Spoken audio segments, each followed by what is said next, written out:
লেনদেন। লেনদেন হচ্ছে নগদে হবে, অথবা বাকিতে হবে, অথবা চেকের মাধ্যমে হবে। কোনো একটা পণ্য বা কোনো বিষয় নগদে, বাকিতে বা চেকে পরিশোধ হলে সেটাকে বলা হয় লেনদেন। অথবা পণ্য আদান প্রদান হবে, পণ্য আদান প্রদান। ঠিক আছে,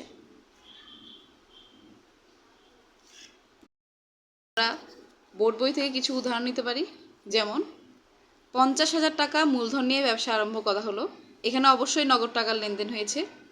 নগদ টাকার লেনদেন হওয়ার কারণেই এটা একটি লেনদেন।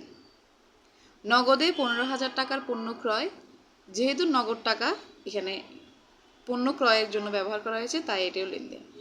একজন পাওনাদারকে 10,000 টাকা পরিশোধ, এটাও লেনদেন।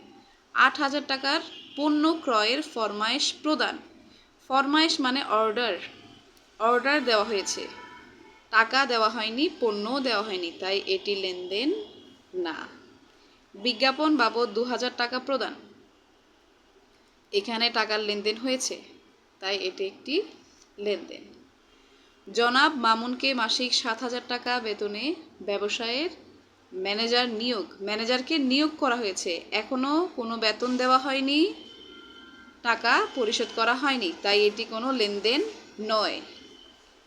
ব্যবসা থেকে ব্যক্তিগত প্রয়োজনে মালিক 3,000 টাকা উত্তোলন করেছেন, মালিক 3,000 টাকা ব্যবসায় থেকে নিয়ে চলে গেছেন, আমাদের হিসাব হচ্ছে ব্যবসায় নিয়ে। সো আমাদের যদি ব্যবসা প্রতিষ্ঠান থেকে টাকা চলে যায়, তার মানে লেনদেন সংগঠিত হয়েছে, নগদ টাকা চলে গেছে। মালিকের ব্যক্তিগত অর্থ হতে 500 টাকা চুরি হয়েছে।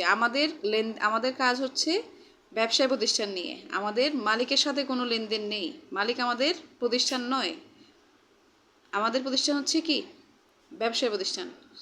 500 টাকাটা চুরি হয়েছে। হাশেম ব্রাদার্স হতে প্রতি মাসে 10,000 টাকার পণ্য ক্রয়ের জন্য চুক্তি সম্পাদন, এখানে চুক্তি সম্পাদন করা হয়েছে, ক্রয় এখনো করা হয়নি, নগদ টাকার লেনদেন হয়নি। নগদ টাকার কথা উল্লেখ থাকার পরও যেহেতু নগদ টাকা প্রদান করা হয়নি, আদান প্রদান হয়নি, ক্রয়ের পণ্য আদান প্রদান হয়নি, তাই এটি লেনদেন নয়।